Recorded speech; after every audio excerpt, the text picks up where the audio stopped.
Ibadah pertama tadi Pastor Fuji sudah menyampaikan tentang karunia-karunia Roh Kudus. Perlu tahu itu karena karunia-karunia itu bukan untuk pendeta, tapi untuk kita semua dalam kehidupan sehari-hari. Lalu khotbah saya berjudul Baptisan Roh Kudus di Kebaktian 2345. Ya, munculkan di sini menunya. Itu ibadah setiap kebaktiannya, kebaktian sebelum ini dan Pastor Fuji tadi Anda bisa dengarkan. Kebiasaan Mother Church atau gereja pusat kita di Surabaya Barat, selalu kalau ketinggalan salah satu ibadah dicicil minggu itu, satu-satu. Tidak pernah jemaat pusat, jemaat kita di Surabaya itu ketinggalan satu khotbah. Apalagi kalau dikhotbahkan oleh gembala sendiri. Nanti ibadah 6-7 berikutnya Pastor Fuji lanjutkan tentang karunia-karunia. Jadi double blessing ya. Haleluya. Sekarang kita memasuki firman yang saya kasih judul berbahasa roh pada tempatnya. Tahukah karunia bahasa lidah itu karunia yang sangat berguna banget buat kehidupan kita sehari-hari. Itu bukan komat kami tanpa arti, tapi bahasa rahasia sorgawi. Tujuan kita berbahasa roh itu karena Tuhan mau membangun sesuatu dan hanya Roh Kudus yang tahu. Jadi kalau Anda belum berbahasa lidah jangan tertuduh. Jangan pernah merasa apakah ada yang salah dengan saya. Jangan pikirannya ke situ, jangan ke tuduhan. Tapi harusnya tuntun hatimu perlahan-lahan kepada kehausan. Kalau Tuhan taruh itu di Alkitab, kejadian demi kejadian di Kisah Para Rasul apalagi, itu berarti untuk kita hari ini, untuk gereja perjanjian baru. Kalau Tuhan taruh di situ, pasti sangat berguna untukku. Tapi mari kita pahami sedikit secara logis, ini karunia apa sih? Baptisan Roh Kudus adalah judul serian khotbah saya. Gereja kita percaya tanda baptisan Roh Kudus itu yaitu berbahasa roh. Ada dua macam pandangan garis besarnya antara gereja. Ada gereja seperti kita percaya bahwa berkat ini adalah berkat kedua atau berkat susulan setelah orang percaya. Baptisan Roh Kudus dengan tanda berbahasa lidah tidak mungkin diberikan pada orang yang menentang Kristus. Dia harus percaya pada Tuhan Yesus. Setelah orang itu percaya dan lahir baru, berkat ini disusulkan. Bisa terjadinya sekalian ketika orang lahir baru seperti kejadian Cornelius. Saat dia terima Injil lewat mulut Petrus, dia percaya, dia dan seisi rumah tangganya, mereka sekaligus kepenuhan Roh Kudus. Tapi bisa juga disusulkan hari kemudian seperti gereja di Samaria. Filipus datang ke situ, berkhotbah, bawa kabar baik. Mereka bertobat, terima Tuhan, dibaptiskan selam. Kemudian datanglah dua hamba Tuhan dari Yerusalem, gereja pusatnya.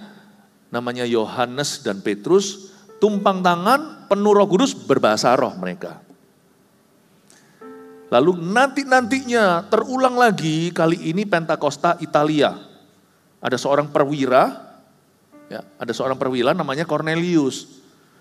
Dia undang Petrus datang ke rumahnya, Petrus cerita tentang Yesus. Oh ini kan sudah ya, ini kan sudah yang tadi.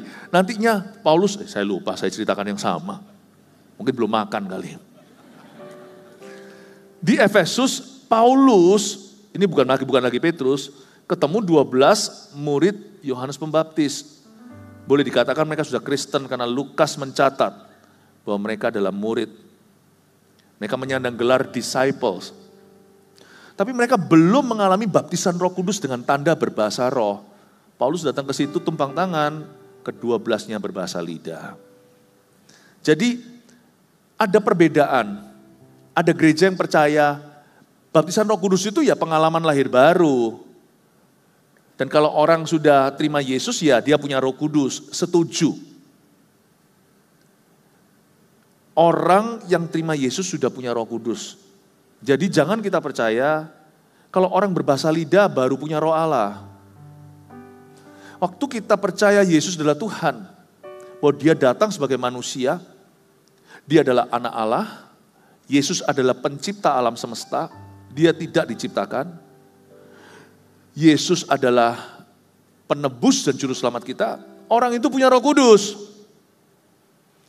Jangan kita yang karismatik menuduh mereka yang tidak karismatik, kalian gak punya Roh Kudus. Nggak ada Roh Kudus di gerejamu.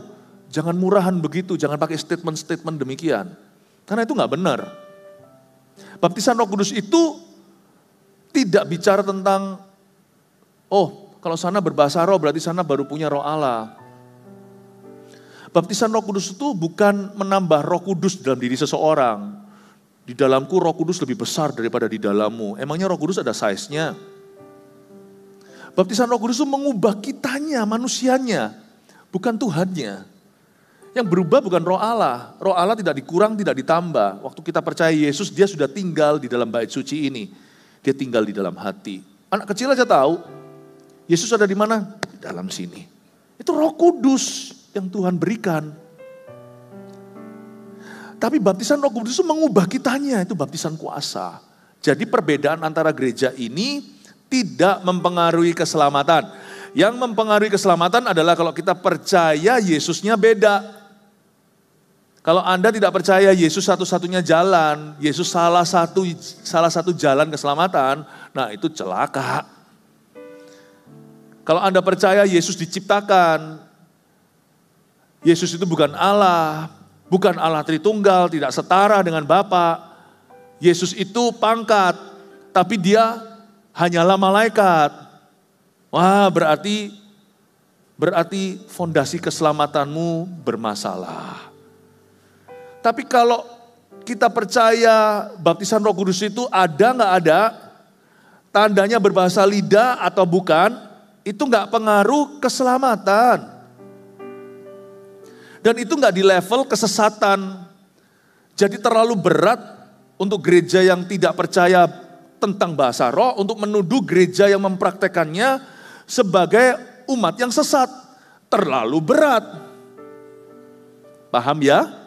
Tapi gereja kita percaya baptisan Roh Kudus adalah the second blessing.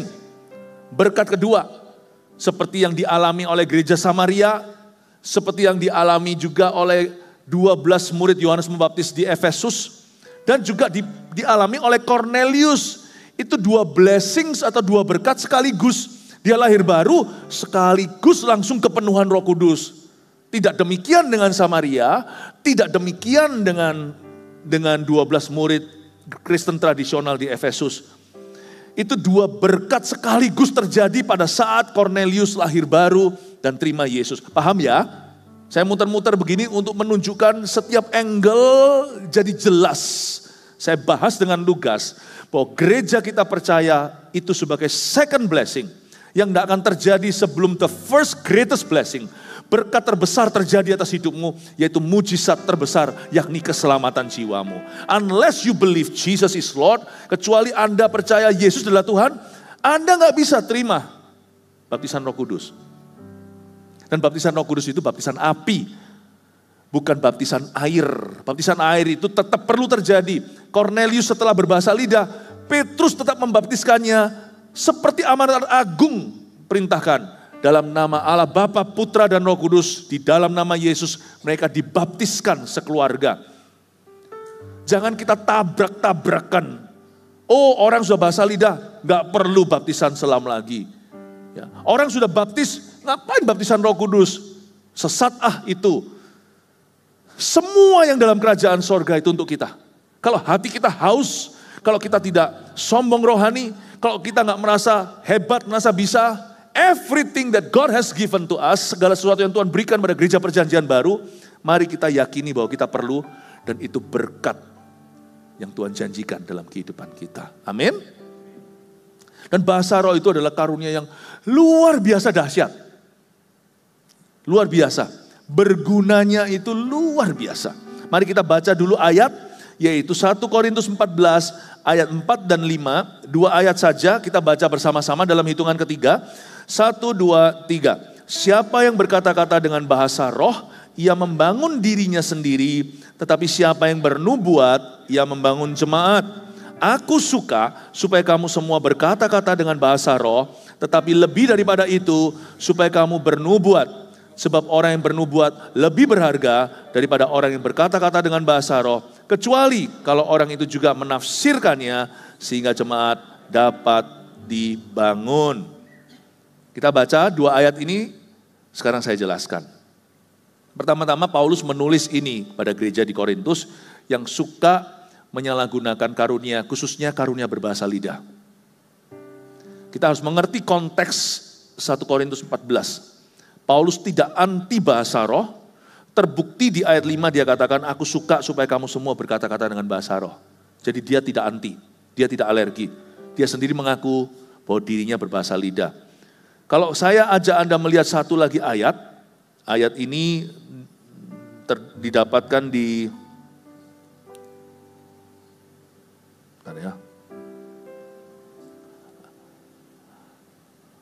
ayat 18. Ini Paulus ngomong begini, aku mengucap syukur kepada Allah bahwa aku berkata-kata dengan bahasa roh lebih daripada kamu semua.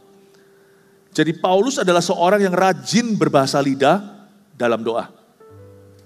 Kalau Anda dan saya mau belajar bahasa roh itu apa? Jangan belajar dari khotbah orang-orang yang anti bahasa lidah. Dan jangan kita pelajari komentar-komentar orang-orang yang tidak berbahasa roh pula. Karena mereka nggak mengerti, karena mereka nggak mengalami. Kalau kita mau belajar penggunaan bahasa roh, kalau kita mau sehat imannya, dan kita menggunakan karunia itu pada tempatnya, belajarlah dari orang yang berkarunia. Tapi sehat akal budinya. Makanya saya berusaha hari Minggu ini menjelaskan kepada kita indahnya karunia berbahasa lidah. Bahkan saya mau menjelaskan kepada Anda, supaya Anda dan saya ngerti pemakaiannya yang benar. Saya nggak bisa ajari Anda berbahasa roh karena itu karunia, nggak ada les-lesannya. Nggak ada. Dan nggak bisa ditiru. Anda kalau coba break the code, coba untuk bisa memecah-mecahkan passwordnya, ini maksudnya apa, artinya apa, sebab dilarang Tuhan untuk menerjemahkan bahasa lidah. Makanya bunyinya bukan terjemahan bahasa roh, tapi tafsiran, itu bukan terjemahan. Nanti saya jelaskan, semua yang saya ajarkan ini bukan doktrin belaka, yang saya ajarkan ini berguna untuk kehidupanmu. Saya tidak akan mengajarkan sesuatu sebagai gembala sidangmu, kecuali kalau itu useful for you. Kecuali kalau itu sangat-sangat berfungsi dalam hidupmu. Bahasa roh itu sangat membangun kerohanian Anda. Amat sangat Bapak Ibu Saudara. Sangat berkenaan dengan tuntunan Tuhan di dalam dunia bisnismu. Jikalau Anda seorang Kristen yang spirit filled, yang penuh Roh Kudus. Sangat-sangat kita perlukan untuk kita itu membimbing keluarga kita, suami, istri, anak muda doakan papa mamanya supaya Anda jangan terima doang, tapi juga bisa bersyafaat untuk mereka. Siapa bilang imamat rajani itu hanya mami and daddy? Imamat rajani itu juga anak-anak pula. This is a beautiful gift yang jadi gonjang-ganjing, yang jadi perdebatan, disayangkan. Ngapain sih? Ngapain kita itu perang soal bahasa roh, padahal karunia ini sangat perlu loh. Kalau ada orang yang gak mau ya gak apa-apa, gak usah hakimi dia. Tapi kita yang berbahasa lidah juga gak mau dihakimi orang. Ngapain saya takut bahasa roh dalam gereja kalau itu tepat penggunaannya? Gara-gara nanti orang lain akan bilang gereja kita gila. Kalau saya menggunakannya persis pada tempatnya, itu urusan gua, urusan saya dengan Tuhan. Bahasa lidah itu bukan bicara sama manusia kok.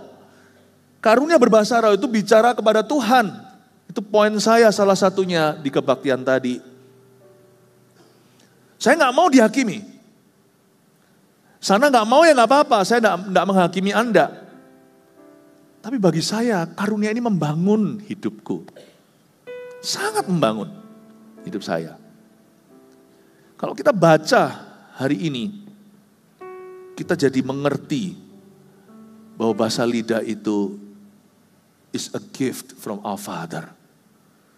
Karunia berbahasa roh itu adalah pemberian Bapak loh. Kisah Para Rasul pasal 1, janji Bapak. Itulah Yesus berkata kamu harus menanti janji Bapak. Lalu Pentakosta. Pentakosta itu janji Bapak loh. Pentakosta itu juga janji Yesus. Yesus berkata, aku akan membaptismu dengan sesuatu yang lain. Yohanes Pembaptis pendahulunya pun menubuatkan. Dia yang datang sesudah aku, membuka tali sepatunya pun aku gak layak. Aku membaptismu dengan air. Para pendeta cuma membaptismu dengan air. Itu pun perintah Allah. Tetapi dia yang datang setelah aku akan membaptismu dalam Roh Kudus dan dalam api. Saya percaya gak ada keisengan pada Tuhan. Ini adalah berkat perjanjian baru. Mari sekarang kita lihat ayat yang keempat. Siapa yang berkata-kata dengan bahasa roh, ia membangun dirinya. Ia membangun dirinya sendiri. Tapi siapa yang bernubuat, ia membangun jemaat. Ayat ini tricky. Seolah-olah Paulus berbicara, kalian jangan berbahasa lidah di gereja. Siapa yang berkata-kata dengan bahasa roh, ia membangun dirinya sendiri.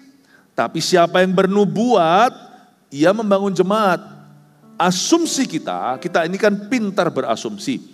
Makanya kalau saya bicara dengan seseorang yang suka asumsi, saya akan berkata, please read carefully between my lines. Coba baca yang teliti, saya ngomong apa dari satu kalimat ke kalimat, jangan kau tambahkan, sisipkan di tengah-tengahnya, apa yang tidak aku katakan. Misalnya seorang wanita yang peka atau sensitif, gak cuma perempuan, laki juga kok ya. Saya kasih contoh aja ilustrasi. Suaminya bilang, jaga makan sayang, supaya kamu sehat. Kamu bilang aku gemuk. Loh, kapan aku bilang kamu gemuk? Aku cuma bilang jaga makan supaya sehat. Read between the lines. Hati-hati jangan sampai kau percayai dan renungkan apa yang sama sekali tidak aku katakan. Betul ya? Ayat ini Paulus tidak berkata bahwa kita jangan berbahasa roh di gereja. Jadi ini bukan lagi soal penempatan bahasa roh itu di ibadah atau bukan. Tapi lebih kepada fungsinya. Paulus sedang mengacu pada the purpose of speaking in tongues, satu tujuan berbahasa roh. Berbahasa roh di ayat 4, siapa yang berkata-kata dengan bahasa roh, ia membangun dirinya sendiri. It's true. Itulah sebabnya di dalam ibadah seperti ini kita itu korporat. Semuanya uniform atau semuanya itu seragam. Nyanyi pun semua sudah dituntun. Pemimpin pujian pilih berapa lagu praise, berapa lagu worship, lagu cepat, lagu lambat. Kita nyanyinya sama, seragam. Tetap perlu keseragaman itu, robotik tetap harus ada. Tapi satu titik, kita harus mengerti bahwa gereja itu milik Roh Kudus. Bukan milik pemimpin pujiannya, pengkhotbahnya. Gereja itu dua sisi waktu ibadah. Bukan hanya Tuhan ke kita, firman-Nya sama. Anda dengar khotbah ini sekarang streaming di Bekasi juga itu.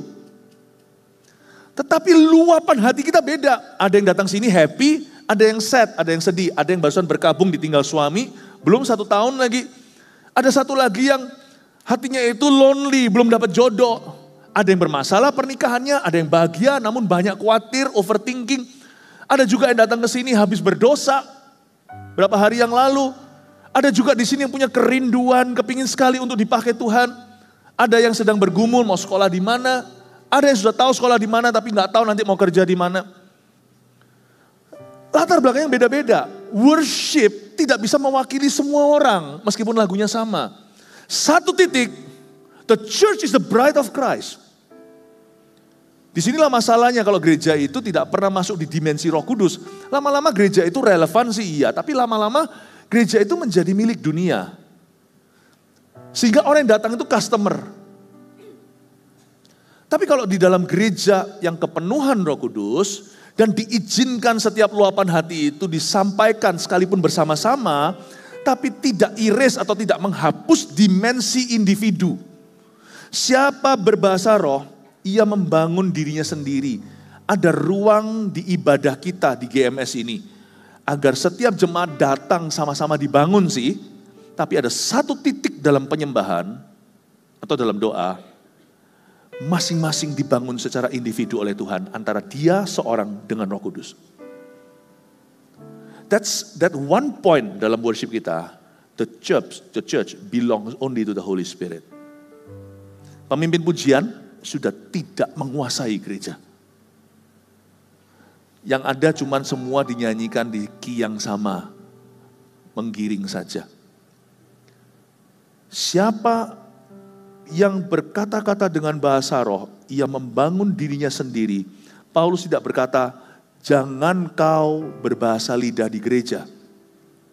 Tapi Paulus ngomong begini, the purpose of speaking in tongues, tujuan berbahasa roh termasuk di dalam gereja, adalah untuk membangun setiap Kristen yang ada di situ, antara dia dengan Roh Kudus alone. Saya bersyukur tiap orang bisa bersaksi gini. Waktu datang ke gereja, tadi kami ketemu Tuhan bersama-sama, tapi mereka juga bisa klaim keluar dari gereja. Sepulangnya mereka bisa bercerita. Meskipun kita ketemu Tuhan Yesus bersama-sama, setiap kami ada satu waktu tadi bersekutu sendiri-sendiri dengan Roh Kudus, sekalipun nyanyinya bebarengan. Karena bahasa roh itu dinaikkan saat penyembahan. Itu masing-masing ngomong sendiri sama Tuhan. Lagu dan musik sudah ada di bawahnya. Kalau tadi kita dituntun oleh lagu, satu titik kita dituntun oleh roh kita. Itu beautiful, itu luar biasa. Makanya saya tidak pernah ragu kami ini mengizinkan bahasa roh pada penempatan yang tepat di dalam ibadah. Tetapi siapa yang bernubuat, kata Paulus, ia membangun jemaat, karena jemaat di Korintus itu agak ngawur pemakaiannya. Ya gak persisnya begitu sih sebagai ilustrasi. Kira-kira mereka itu bahasa roh waktu pengumuman. Yang mana orang ngerti. 5 kata nubuatan bahasa manusia lebih berguna daripada 5.000 kata-kata malaikat. Kalau Anda tanya sama Asyir, tolong ya, toiletnya di mana? Kalau dia berbahasa roh sama Anda tidak pada tempatnya, bisa beser di tempat. Lebih berguna kiri kanan, sebelah situ, itu WC-nya, daripada Anda berbahasa roh sok-sokan. Tidak pada tempatnya. Saya bisa bayangkan, kalau ini ekstrim sih, kayaknya sih Korintus gak begitu. Cuman, jemaat di Korintus itu kurang tertib. Artinya tertib itu begini. Mereka datang, hamba Tuhannya merasa seperti dihinggapi Roh Kudus atau gimana. Wah, semua ngeflow, gak ada firman. Isinya itu, wah roh Allah. Bukan berarti lawatan yang terjadi itu gak boleh, lawatan Tuhan gak boleh terjadi dalam gereja. Bukan. Tapi mereka itu tidak memperhatikan tatanan. Fungsi tidak diperhatikan. Jadi lawatan-lawatan Tuhan, isinya cuma begitu doang, tidak ada pembahasan firman. Mereka merasa seperti dipenuhi oleh Roh Kudus, semua orang berapi-api, gak ada sama sekali penyampaian firman yang jelas. Dan mereka nanti pulang berkata, wow tadi sampai gak ada firman loh. Kami dilawat Roh Kudus gak ada firman. Sekali minggu begitu masih oke sih. Kalau memang Roh Kudus ya, bukan dibuat-buat oleh manusia. Kalau memang Roh Allah melawat, karena hal seperti itu pernah kejadian di beberapa gereja. Tapi kalau mereka terus-menerus begitu setahunan, Paulus mulai tegur. Ini apa-apaan? Lebih baik kamu bernubuat. Sebab siapa yang bernubuat membangun jemaat. Paulus bilang gini, kalian jangan abusive. Jangan kalian salah gunakan karunia. Bahasa roh tujuannya bukan untuk sok-sokan. Karena di Korintus dulu, mereka seperti orang kaya baru tapi secara rohani. Mereka terima karunia, mereka mau tunjukkan. Dan mereka punya persepsi yang salah kalau orang yang berbahasa roh itu yang punya Roh Kudus. Yang nggak bahasa lidah itu nggak punya Roh Kudus. Dan mereka juga merasa kalau ini berhubungan dengan status spirituality, status rohani. Jadi mereka itu kudu tunjukin sama orang lain gitu loh. Bahwa aku itu sakti, bahasa rohku itu lebih kompleks gitu. Jadi fokusnya bukan berdoa dan menyembah, fokusnya adalah gaya. Karena kalau mereka sakti gimana? Karena mereka dulu kan penyembah berhala tuh Korintus itu. Jadi dukun-dukunan itu udah biasa. Jadi kalau yang berbau mistis gitu, berbau spiritual apalagi supranatural, itu mereka suka yang gitu-gituan. Lalu mereka mulai penyembahan ibadah itu sudah gak ada komunikasi yang jelas. Isinya cuman lawatan-lawatan, kalau gak terjadi pun mereka paksakan. Jadi isinya berbahasa lidah tidak pada tempatnya. Berbahasa roh gak ngerti lagi fungsinya. Bukannya membangun dirinya sendiri, tapi dipakai untuk berlomba, untuk merasa diri lebih hebat. Tapi di dalam gereja kita, bahasa roh pada tempatnya. Mari kita baca ayat 5. Aku suka, kata Paulus, supaya kamu semua berkata-kata dengan bahasa roh. Coba lihat hati Paulus ya. Orang-orang yang menentang bahasa roh dan mengajarkannya, may God bless them, kita jangan pernah membenci siapa-siapa, jangan pernah kita itu marah, tersinggung, gak perlu. Tapi orang-orang yang begitu harusnya membaca ayat-ayat begini. Aku suka, kata Paulus. Kata aku suka dalam bahasa Inggrisnya, I love. Dia pakai kata yang kuat, love. I love seeing people speak in tongues. Wow. Itu the spirit, itulah passion, itulah gairahnya. Lawan kata love itu alergi. Aku alergi deh sama kamu. Gak mungkin I love you. Kalau Anda cinta seseorang, Anda tidak alergi sama orang itu. Anda mau dia selalu ada di situ. Pisah sedih, mau ketemu kembali. Kalau bisa lebih pagi. I love, aku suka supaya kamu semua berkata-kata dengan bahasa roh. Lihat hatinya Paulus. Seringkali pasal 14 dijelaskan dari konteks yang salah. Paulus loh menentang orang bahasa lidah. Mana? Ayat 18 dia berkata, aku mengucap syukur. Dia berkata, I give thanks to God. Bahwa aku berkata-kata dalam bahasa roh lebih daripada kamu semua. Aku ini pengguna bahasa lidah. Karena itu jangan kita pelajari bahasa roh dari orang yang tidak berbahasa roh. Karena dia belum ngerti. Kita saudara seiman aja. Hal-hal lain kita dengarkan. Kalau orang itu ngajarin tentang karakter, tentang kebenaran-kebenaran yang sifatnya itu sangat betul sekali. Dan firman mengajarkan, dengarkan. Dia bahasa roh atau enggak. Kalau pengajarannya benar, turuti dia. Amin. Tapi kalau kita mau belajar bahasa roh itu gunanya apa, untuk apa? Belajar dari orang yang berbahasa lidah. Tapi juga ada orang-orang yang berbahasa roh, namun ngawur seperti orang-orang Korintus.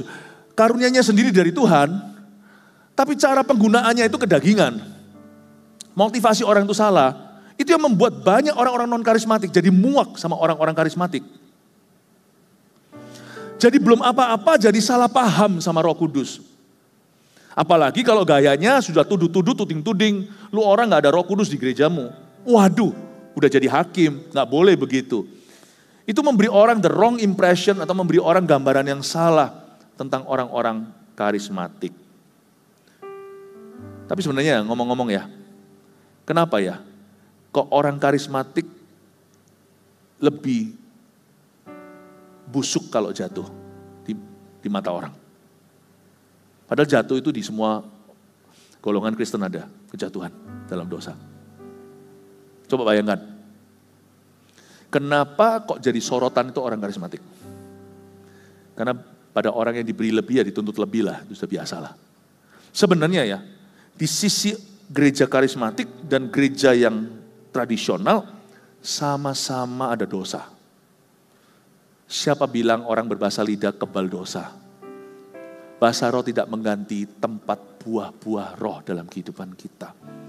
Sekalipun kita berbahasa lidah, kita gak kesurupan roh Allah, kita masih bisa make a choice, hari ini saya mau mengampuni atau membenci. Kalau saya menyimpan kesalahan orang, lama-lama saya pun kepahitan. Dan masuklah era setan dalam kehidupan orang-orang yang pahit dengan sesamanya dan menyimpan dendam. Orang yang berbahasa roh juga punya pilihan. Browsing hal-hal yang bagus, yang bisa membantu karir kita, yang bisa buat kita belajar, atau browsingnya pornografi. Tetap bisa milih. Jadi kontaminasi bisa terjadi di kemah gereja tradisional, konservatif, atau gereja yang pentakosta, karismatik. Hanya kalau orang karismatik jatuh, lebih dituduh. Karena kenapa? Karena karisma. Kata karisma itu anugerah. Kata karismata itu kasih karunia. Dari kata kasih karunia keluar kata karunia, gifts. Karena orang yang gifted lebih gampang. Orang yang gifted itu lebih gampang dijadikan topik panas. Paham ya? Padahal kiri kanan tetap ada kejatuhan. Tapi ingat, sekalipun orang karismatik pun jatuh, hamba Tuhan pun lah katakanlah, yang salah adalah oknumnya. There is nothing wrong with the karismata, bahasa Yunani. Tidak ada yang salah dengan karisma, bukan Bukan karisma wibawa orang itu. Karisma itu gift. Karunia Allah itu nothing wrong with it. Cuma jadi bulan-bulanan. Karena orang yang tidak berkarunia, tidak berkuasa, gak enak, gak terlalu laku untuk digonjang-ganjingkan. Jadi kalau orang punya karunia bisa jatuh, orang gak punya karunia juga bisa jatuh, pilih yang mana? Saya pilih berkarunia. Kalau dua-dua punya sama-sama chance, sama-sama kesempatan untuk jatuh, saya pilih untuk lebih berguna. Saya pilih untuk lebih berkuasa, bukan supaya sok-sokan dengan kuasa, supaya saya bisa melakukan sesuatu untuk Tuhanku. Siapa di antara kita? Siapa di antara kita tidak pernah berbuat salah? Setiap kita selalu punya bahaya yang sama. Resiko itu ada. Tapi kalau kita bisa lebih berguna, kalau kita bisa menerima kuasa, kalau kita bisa mengalami lebih, kenapa sih kita memilih yang lebih sedikit? Sama kok, 11, 12. Kadang-kadang yang tradisional jatuhnya 11, karismatik lebih banyak 12, tapi kadang-kadang gak tentu juga. Karena ini lebih disorot. Bisa jadi loh ya, terbalik. Yang karismatik 11 tapi jadi viral. Tapi yang 12 jatuh, gak diperhatikan penuh. Jangan berpikiran cara manusia. Saya selalu ngomong sama Tuhan, pakailah aku Tuhan. Aku rindu kau penuhi. Sekalipun tetap kita punya resiko sama, aku tetap ambil resiko ini. Pakailah saya. Sebab orang yang terima bahasa roh, baptisan Roh Kudus dengan tanda berbahasa roh ini, kita gak bisa pungkiri, banyak sekali perubahan dalam hidupnya. Minimal ya, kehidupan doanya lain. Kehidupan saksi atau kehidupan bersaksinya beda. Itu kita gak bisa sangkali. Orang yang alami baptisan Roh Kudus dengan tanda berbahasa roh itu berapi-api. Karena memang itu kan baptisan api. Beda banget dia sekarang dengan dulu. Khususnya perkara-perkara rohani. Beda sekali. Kehidupan doanya pun dirombak. Orang ini dulu kalau doa ya begitu-begitu. Sekarang betul-betul seperti ada urapan. Kalau dia bersaksi dulu itu ya pakai logika lah, gimana lah, tapi pelan-pelan. Tetapi sekarang itu lihat, seperti ada kuasa. Seperti dia memperoleh keberanian. Bukankah firman berkata begini, dan kamu akan, kalau kamu menerima Roh Kudus, kamu akan menerima kuasa. Dan kamu akan menjadi saksiku di Yerusalem, Yudea, sampai ke ujung dunia. Ada sesuatu yang beda. Saya mau itu. Jangan lihat lubang donatnya. Banyak orang Kristen gak mau masuk lebih dengan Roh Kudus, karena takut nanti dia jadi batu sandungan. No, kita semua tetap bertumbuh. Kita semua harus berbuah. Buah-buah roh itu tanggung jawab kita. Tetapi kalau sekarang Tuhan berkata, mintalah, maka akan diberikan padamu. Carilah, kamu akan memperolehnya. Ketuklah, pintu akan dibukakan. Mana ada bapak, ayah yang jahat di dunia ini akan memberikan kalajengking pada anaknya kalau minta roti. Lalu perhatikan kalimat berikutnya, Bapa di sorga akan memberikan Roh Kudus pada barang siapa yang memintanya. Kalau Tuhan berkata, mintalah. Saya jangan sok suci, enggak nanti saya kalau minta itu jadi batu sandungan, saya dikasih kuasa nanti jadi saya enggak tahan. Janganlah sok suci lah. Kalau Tuhan berkata, mintalah, mintalah. Berarti Tuhan merasa itu perlu dalam hidupmu. Sekalipun sudah ada contoh-contoh buruk orang-orang yang pernah membusukkan nama Tuhan, karena mereka terima kuasa, karunia, lalu hidupnya tetap gak karuan, lalu habis itu mereka jadi gaya, jadi sombong seperti orang-orang Korintus, dan menyandung kiri kanan. Tinggal Anda yang memilih mau jadi orang Kristen yang haus dan lapar, atau orang Kristen yang senantiasa perhatiannya keselokan. Saya jadi karismatik, bukan karena saya hebat. Saya jadi karismatik, karena saya tahu saya empty. Saya jadi Pentakosta karena saya tahu itu karunia Allah disebut janji Bapa. I want that. Aku mau itu. Soalnya saya berbahasa roh atau gak berbahasa roh, kedewasaan itu tetap harus kita capai pelan-pelan. Saya mau capai itu dengan kekuatan saya sebagai manusia, atau saya mau capai itu bersama dengan Roh Kudus, aku pilih Roh Kudus. Aku pilih Roh Kudus. Kalau saya bisa masak bareng-bareng dengan papa saya, ya, bukan hanya papa saya ada di rumah, tapi saya di dapur bersama dengan beliau. Atau saya masak sendiri, kalau saya hobi tanpa ayah saya selalu milih bersama. Saya selalu milih keintiman lebih. Karena itu saya mau karismata. Karena itu saya mau Pentakosta. Bukan karena saya hebat, bukan karena saya kuat, lebih suci, lebih rohani daripada Kristen tradisional. No. Baptisan Roh Kudus bukan keharusan tapi kehausan. Saya ingin dan rindu bersama-sama. Kalau ada keintiman lebih, kenapa saya pilih yang kurang? Jangan kita sok suci, jangan kita sok bisa. Jangan peduli orang lain ngomong apa. Lu fanatik lah, itu karunia sesat lah, saya gak peduli. Kamu gak mau, itu urusanmu. It's okay with me, aku gak hakimi kok. Asal Yesusmu adalah Yesusku, Yesusmu adalah sesuai dengan firman Allah, bukan Yesus rekayasa pikiranmu sendiri dengan teori-teori yang tidak teruji. It's okay bro. Kalau you gak mau, it's okay with me, it's fine by me. Karena ini bukan keharusan, tapi aku haus lebih. Tapi tolong jangan hakimi aku. Tapi kalau mereka tetap menghakimi, tetaplah di kau maju. Jangan pedulikan, gak usah tunggu semua orang memahami. I want you, dear Holy Spirit. I need you, dear Holy Spirit. Saya bahasa roh tiap hari karena saya tahu perencanaan saya sebagai manusia itu ada batas kekuatannya. Tapi orang yang berbahasa lidah mengucapkan hal-hal rahasia. Berbahasa roh tidak membuat saya lebih supranatural. Berbahasa roh membuat saya lebih berserah penuh melampaui logikaku. Bahasa roh untuk orang bodoh? Untuk orang tidak terpelajar? Oh, enggak. Bahasa roh juga untuk orang pintar. Saya enggak bodoh-bodoh banget kok. Saya bisa mikir, bahkan saya berusaha untuk menjelaskan perkara-perkara yang adikodrati, perkara-perkara supranatural dengan logika-logika yang bisa diterima. Bahasa roh itu bukan untuk orang pintar atau orang bodoh.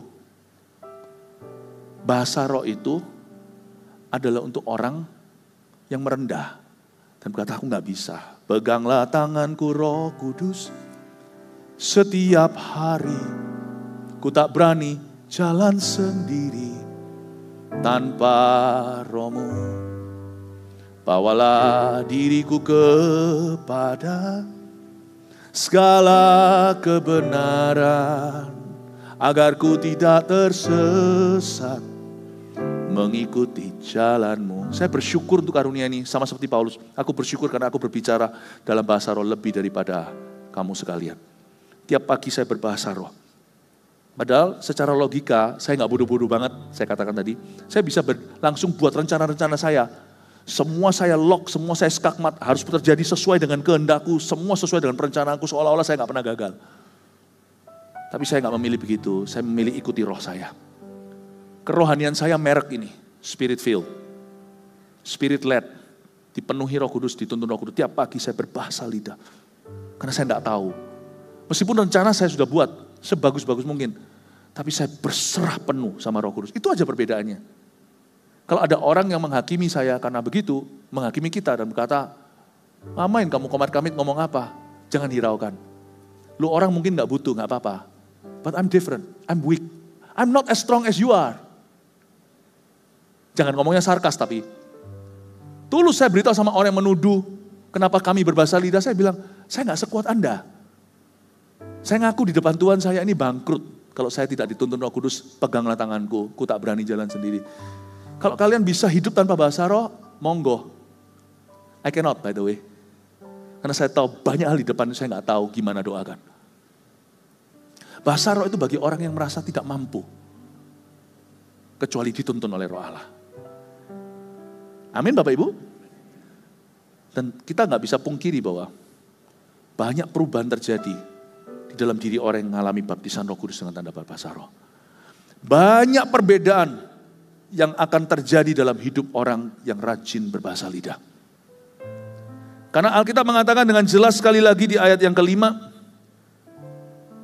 aku suka supaya kamu semua berkata-kata dengan bahasa roh, tetapi lebih daripada itu supaya kamu bernubuat. Sebab orang yang bernubuat lebih berharga daripada orang yang berkata-kata dengan bahasa roh. Ayat itu sekali lagi sekarang ngerti konteksnya, Paulus menegur Korintus yang ngawur pemakaian bahasa lidah dalam ibadah mereka. Mau tahu nggak tuh, Paulus nulis surat Korintus ini dari satu kota namanya Efesus. Ini Anda bisa tarik benang merahnya ke Kisah Para Rasul pasal 19. Kurang lebih di periode waktu yang sama ketika dia 2 tahun di sana, di Efesus. Paulus menulis Korintus ini. Di Efesus dia bilang sama mereka, lu orang kalian semua butuh Roh Kudus. Lalu Paulus tumpang tangan 12 orang berbahasa lidah. Tapi waktu dia tulis surat, kebutuhannya beda di Korintus. Karena Korintus ngawur soal itu. Dia ekstrim mengenai hal itu. Maka Paulus tulis, kalian lebih baik bernubuat deh. Jadi sekarang mengerti ya. Lalu dikatakan di sini, kecuali kalau orang itu juga menafsirkannya, sehingga jemaat dapat dibangun. Saya kasih rangkuman simple, nanti setiap kata kalimat ini saya jelaskan lagi. Berbahasa roh pada tempatnya nomor 1. Kita harus punya hati Paulus dulu, bersukacitalah untuk orang yang berbahasa roh dan hidupnya diubahkan. Kita mesti berbahagia, seperti Paulus katakan, aku suka supaya kamu semua berkata-kata dengan bahasa roh. Bersukacitalah untuk orang yang berbahasa roh dan hidupnya diubahkan. Saya dulu susah terima bahasa lidah karena saya suka menghina. Saya masih ingat, saya bertobat tahun 92 tapi terlalu gengsi. Memang kalau kita mau terima bahasa roh itu ya, kalau kita minta baptisan Roh Kudus dengan tanda berbahasa roh itu, Tuhan tuh gak beri sampai kita merasa berserah, sampai kita tuh merasa desperado. Karena Roh Kudus itu diberikan dalam hidup kita dengan penuh kecemburuan, kata firman. Jadi Roh Kudus gak bisa, seperti doa makan gitu. Makanya orang mau terima baptisan Roh Kudus dengan tanda berbahasa roh, orang-orang ini disebut seeker, orang-orang yang mencari. Gak bisa gaya doa makan lalu setelah selesai, udah doa belum tadi ya? Doa untuk menerima karunia, itu harus doa yang sungguh-sungguh hati. Makanya orang kalau haus dan hatinya tulus, gampang terima Roh Kudus. Dan saya dulu susah menerimanya karena saya suka menghina. Menghina saya sebenarnya gak sengaja karena saya itu gengsian orangnya.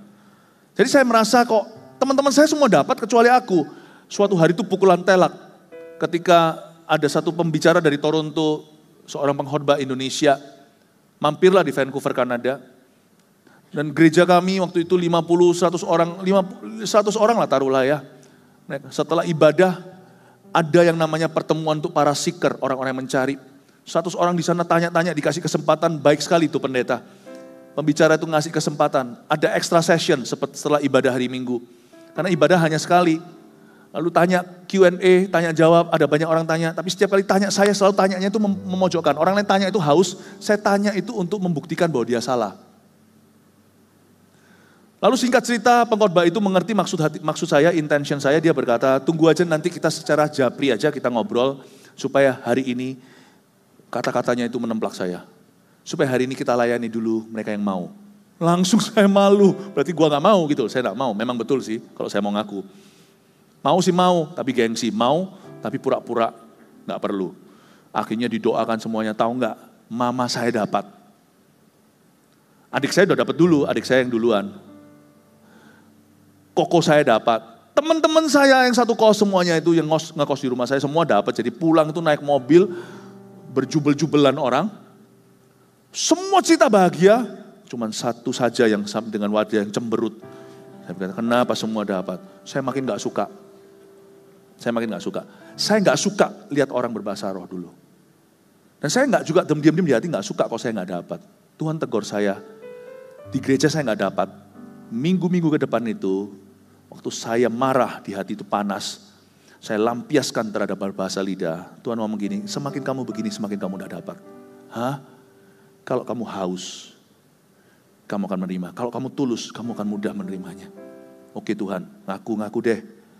Aku butuh. Aku sebenarnya kepingin.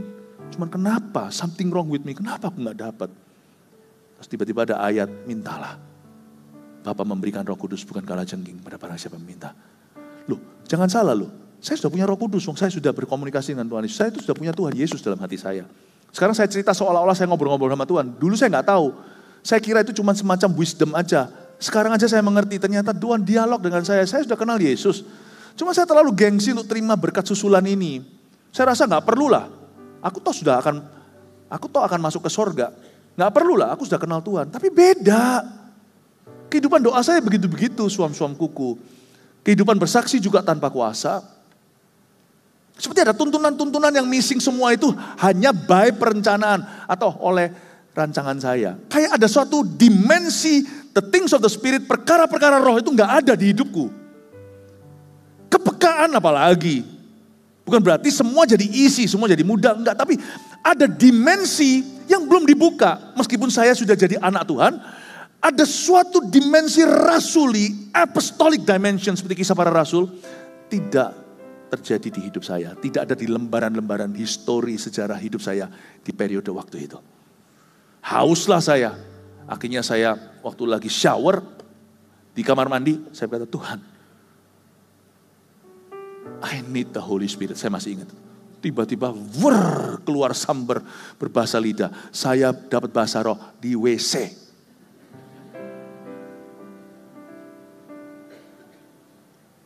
Tuhan itu tunggu saya sampai tulus. Bersukacitalah untuk orang yang berbahasa roh lah. Dan hidupnya diubahkan. Karena orang yang belum berbahasa lidah, bersukacita karena orang lain yang sudah berbahasa lidah. Dia sendiri akan semakin rindu. Dan suatu saat dia akan penuh.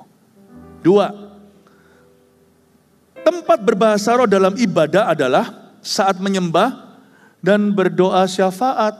Nah itu dia. Ketertiban di dalam jemaat itu bukan ada bahasa roh, gereja ini gak tertib atau gereja ini sesat, bukan. Penempatannya tadi seperti yang saya bahas, bukan di ibadah atau bukan. Tapi purpose tujuannya. Di gereja kita, bahasa roh itu purposeful.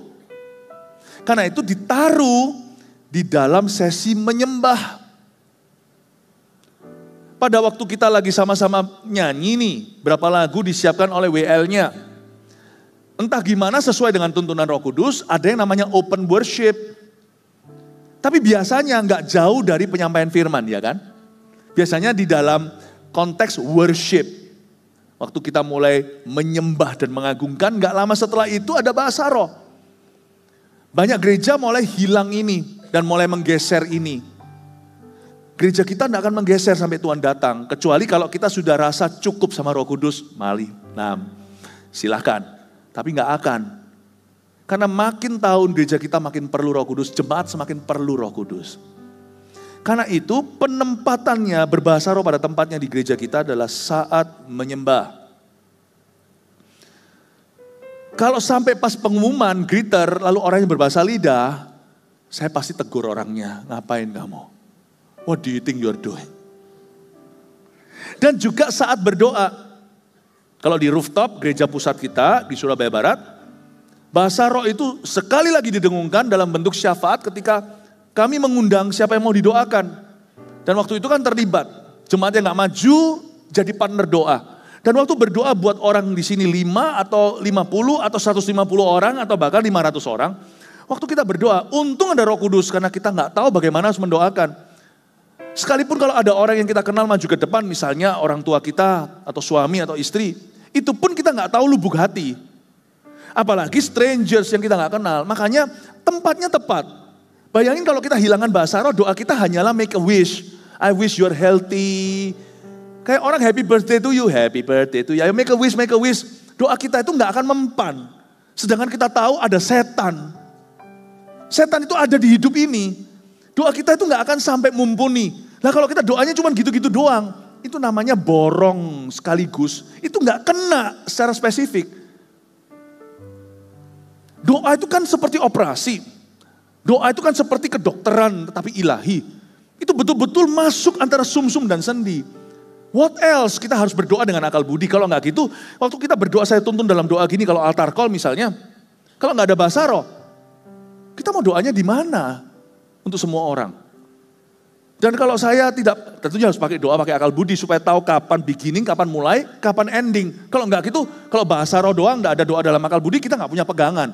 Kita enggak punya kira-kira garis merah atau semacam blueprint doa hari itu secara garis luas dan besarnya itu apa? Harus doa akal budi. Tapi doa yang menjawab kebutuhan orang secara spesifik sampai lubuk hati, hanya bahasa lidah. Dan bahasa roh itu dahsyat sekali. Dia adalah kode-kode yang gak bisa dipecahkan. Jangan kau kira lafalnya cuma itu doang. Itu ya, passcode. Waktu kita itu bersekutu dengan Tuhan, itu passcode. Seperti bahasa Chinese, saya ngerti bahasa Chinese. Tahukah Anda, satu kata itu karakter isinya. Yang tahu bahasa Chinese ya, bahasa kanji karakter. Nan, laki, itu dari Tian, Li. Atasnya itu sawah, bawahnya itu tenaga. Yang namanya pria, itu cangkul sawah dengan tenaga, berkeringat, bawa roti pulang ke rumah. Lu gak kerja, lu bukan laki. Cuman satu kata, nan. Coba kalau saya bilang nan, Anda gak ngerti itu apa? Sedangkan kata nan, nansen, nan, ya. Sama henan, kunnan. Itu beda lagi. Nan yang satu dengan nan yang lain, bingung kan? Nan yang satu itu laki, nan yang satu lagi susah.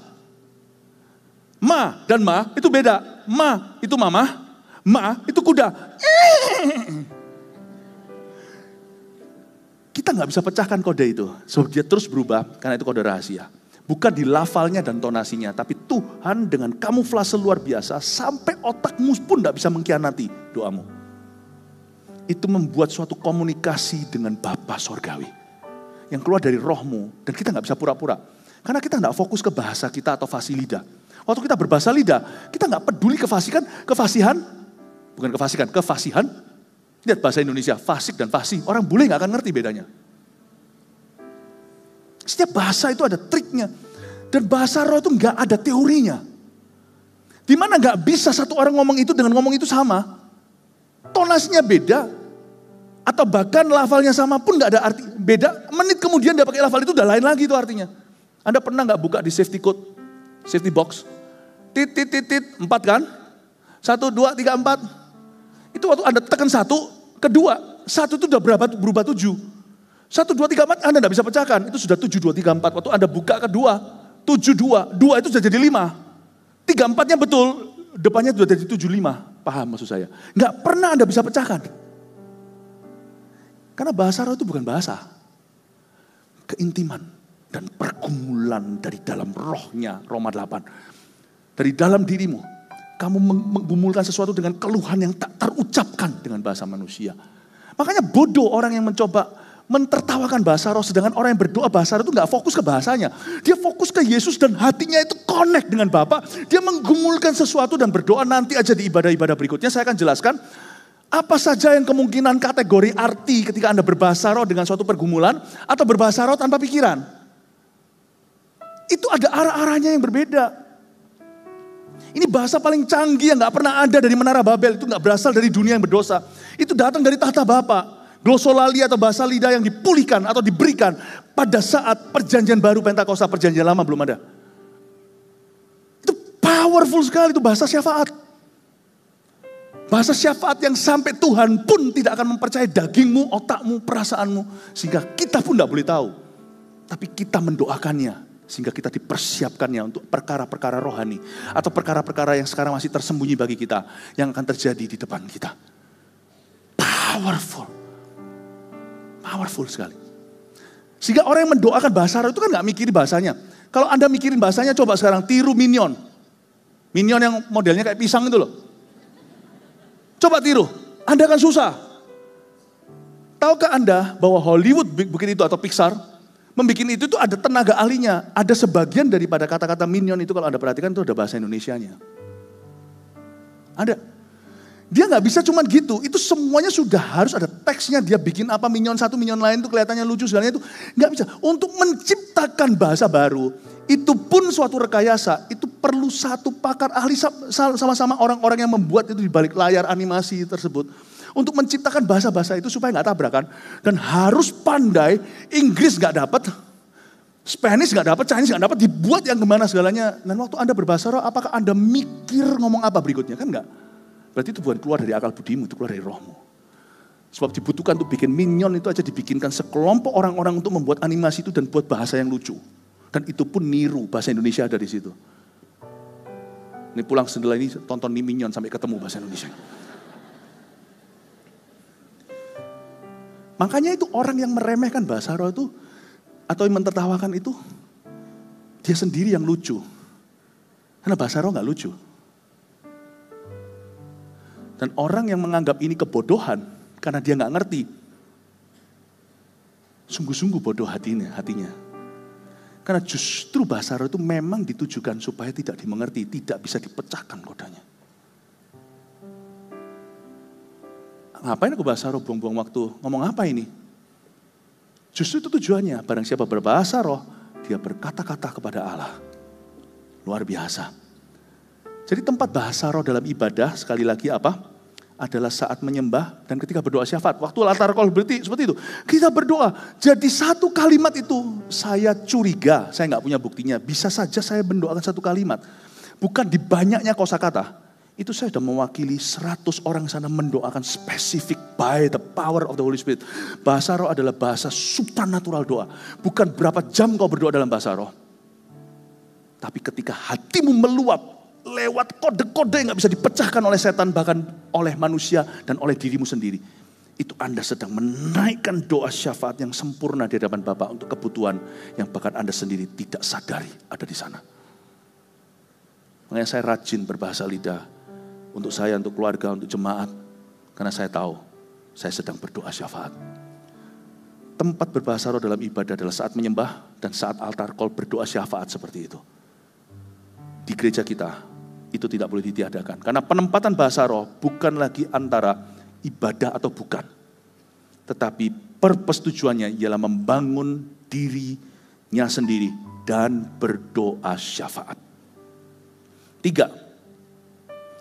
Kan di sini katakan kecuali kalau orang itu juga menafsirkannya, bukan? 3. Tafsiran bahasa roh terjadi kapan? Dalam tuntunan hidup sehari-hari. Dan saat firman dibagikan. Saat firman dibagikan saya sudah jelaskan. Jadi bedanya apa? Saya mengucap syukur gereja kita adalah gereja yang menyembah Tuhan sebelum dengar khotbah. Karena kalau kita hanya dengar khotbah firman, namun kita punya daging belum totally surrender, roh kita belum betul-betul bersekutu intim dan dekat, maka firman yang kita terima juga bagus. Karena firman itu tidak pernah salah. Dan dia akan menjadi, firman itu bisa menjadi pengetahuan dalam hidup kita. Tapi kalau kita rohnya sudah peka dulu, yang kita terima bukan pengetahuan, saudara. Rema. Yang saya dapatkan ya, ada orang ngomong sama saya seperti ini.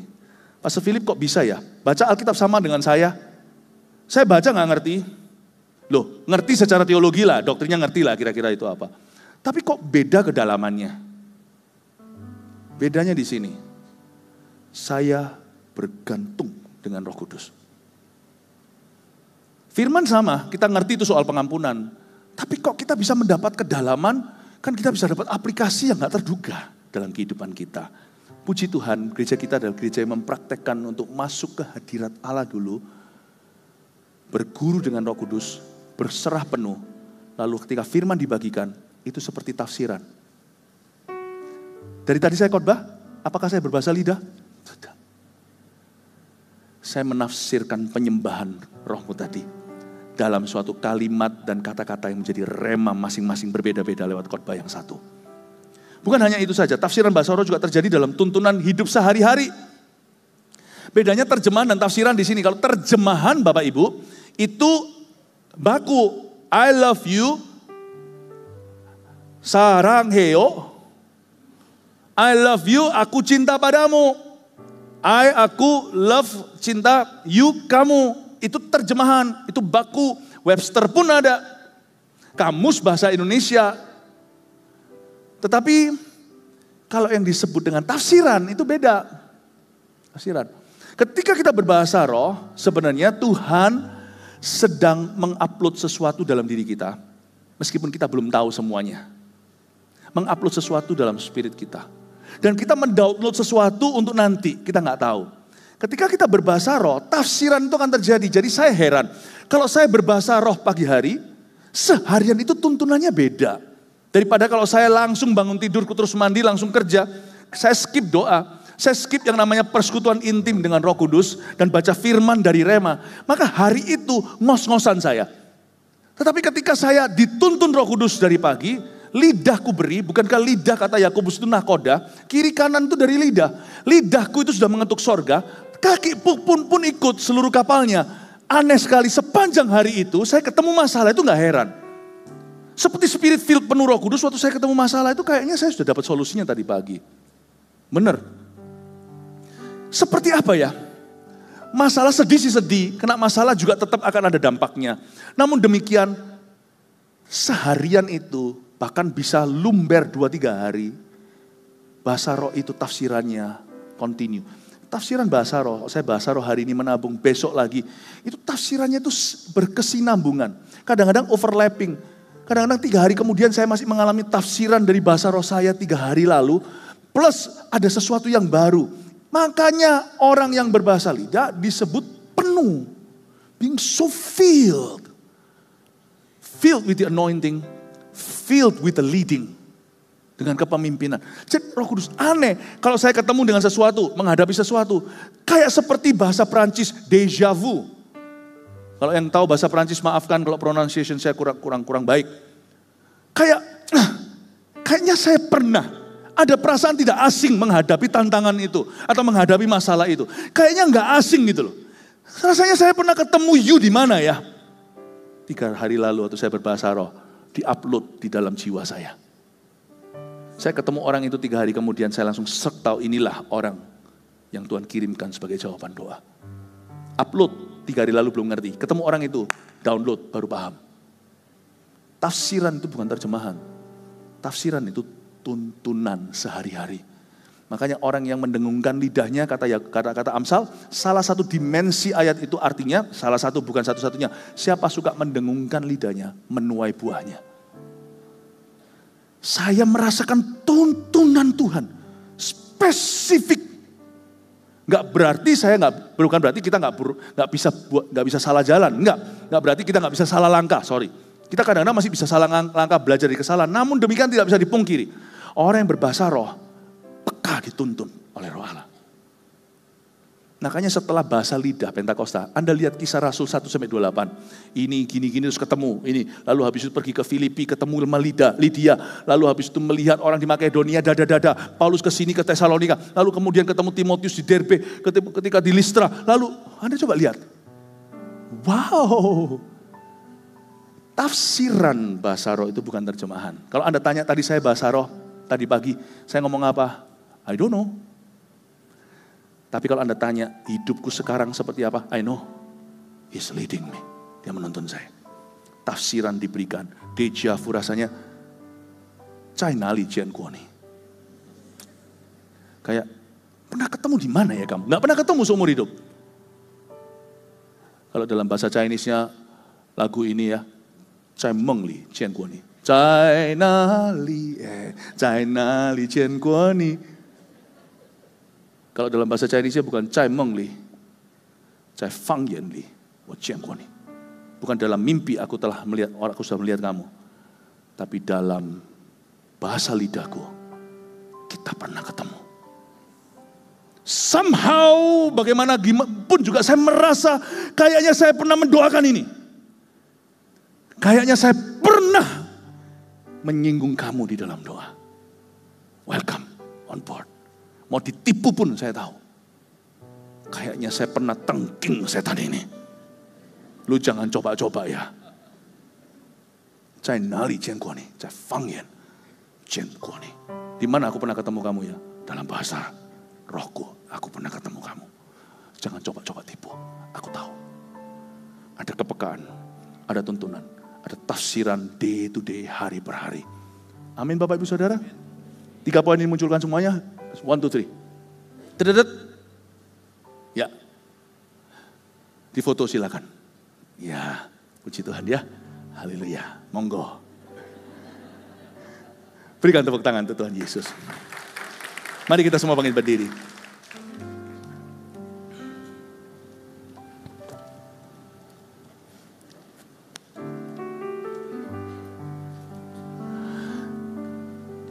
Semua GMS di mana-mana, khususnya di Jakarta yang sekulerismenya kuat. Gereja tanpa hati-hati, jangan menilai gereja lain, kita perlu hanya evaluasi diri sendiri.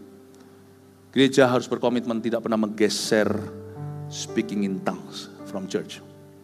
Kalau kita menggeser itu, kita jadi robotik. Relevansi di dunia ini modern. Gereja boleh modern, gereja tetap harus memelihara kesupranaturalannya. Ada satu dimensi tidak dimiliki oleh dunia dan oleh manusia. When the church speak in tongues, the Holy Spirit owns the church totally. Waktu gereja itu menyembah sama-sama dalam roh, kita mencetuskan bahwa gereja ini supranatural datangnya. Hanya Roh Kudus yang punya. Dan Tuhan akan punya gawe tuntunan dengan setiap jemaatnya satu-satu, akan menuntunmu secara spesifik. Bukan karena kita dipersatukan dengan lagu, tapi spirit kita satu-satu di lit up, dinyalakan oleh Tuhan. Aku akan menuntunmu. Aku akan menuntunmu seorang ke jalan yang benar. Seorang lagi Tuhan rasa sudah siap, bukan hanya ke jalan kebenaran, tapi ke rumput hijau, air tenang. Tuhan akan tuntun. Gereja tidak boleh lenyapkan itu. Saya mending kehilangan seluruh jemaat daripada kehilangan Roh Kudus satu. Karena saya tahu hanya Roh Kudus, bukan pengembalaan, yang bisa tuntun hidupmu sampai spesifik masuk ke dalam rumput hijau dan air tenang itu. This church welcomes the Holy Spirit. Amin. Mari kita saling mendukung dan membangun dalam kasih. Subscribe sekarang dan jadilah bagian dari komunitas yang menguatkan satu sama lain. Ibrani 10:24-25. Tuhan Yesus memberkati.